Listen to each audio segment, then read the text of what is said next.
Le processus d'examen et d'adoption du projet de loi relatif à la répartition des sièges en vue des élections en cours de préparation n'a pas encore commencé au Parlement de la République démocratique du Congo. Selon le calendrier électoral publié le 5 novembre 2017 par la Commission électorale nationale indépendante, CENI, ce processus devait commencer le 14 avril, pour prendre fin le 23 avril 2018, c'est-à-dire hier lundi.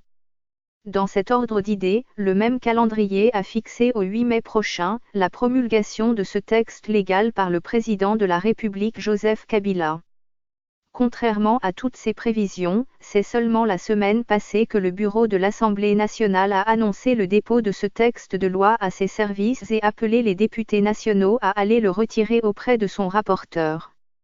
Cette situation est de nature à susciter le doute au sein de la population congolaise quant à la volonté des institutions compétentes à respecter sincèrement le dit calendrier. Un conte de 1001 nuits. Les analystes sont tentés de décrier le manque d'irréalisme de ces institutions pour avoir élaboré et publié un calendrier qu'elles n'étaient pas en mesure de respecter au pied de la lettre, pour la tenue des élections crédibles et la sortie de la crise qui sévit dans le pays depuis belle lurette.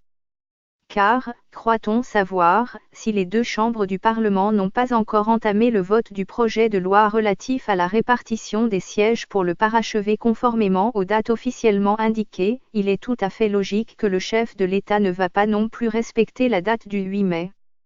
C'est dire que cette situation contribue à entretenir la confusion à telle enseigne que d'aucuns craignent de voir ce vote devenir un conte de 1001 nuits, en se demandant, quel crédit peut-on encore accorder à un calendrier dont les dates ne sont pas respectées, surtout dans le contexte actuel où les contraintes sécuritaires semblent plutôt s'empirer avec la persistance du climat de guerre dans la partie orientale du territoire national.